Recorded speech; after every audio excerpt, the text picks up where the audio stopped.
Centaines de congressistes s'étaient donné rendez-vous ce week-end à Blénaud-les-Pont-à-Mousson, professionnels ou amateurs. Ils partagent tous la passion du piano, l'occasion pour le grand public de découvrir la gamme étendue de cet instrument. Marie Luf et Mustapha Abbas. Paul est facteur de piano. D'habitude, il exerce dans l'ombre. Aujourd'hui, c'est lui qui est sur le devant de la scène. Car ce piano carré, à 2 claviers, est un prototype. Le duoclave, comme il l'a baptisé, est son invention. Si les doubles pianos existent depuis bien longtemps, le sien déroge à toutes les conventions. Il n'y a pas 88 touches, mais 108.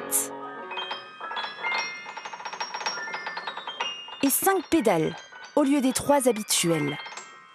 Il sonne complètement différemment d'un piano traditionnel. C'est ce que je voulais. Je voulais faire un piano drastiquement différent de ce qui se fait habituellement. Les touches supplémentaires aussi contribuent à faire en sorte qu'il résonne différemment. Avec ces pédales supplémentaires, on peut créer aussi des effets sonores sympathiques qu'on ne pourrait pas créer avec un autre piano. Il lui a fallu 10 ans pour concevoir et fabriquer cet instrument. Le public est conquis. C'est juste hors du commun.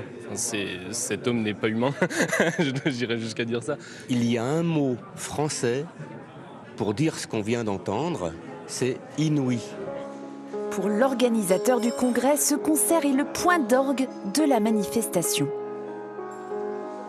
Paul Corbin, c'est une innovation, une nouveauté mondiale qui est présentée aujourd'hui en France pour la première fois dans notre ville, dans notre région. Donc c'est assez incroyable et ça permet au public de le découvrir et même les professionnels ont été épatés. D'autres prouesses technologiques ont été présentées par les exposants au public, comme ce piano acoustique doté d'un dispositif électronique. Désormais, plus besoin de concertistes.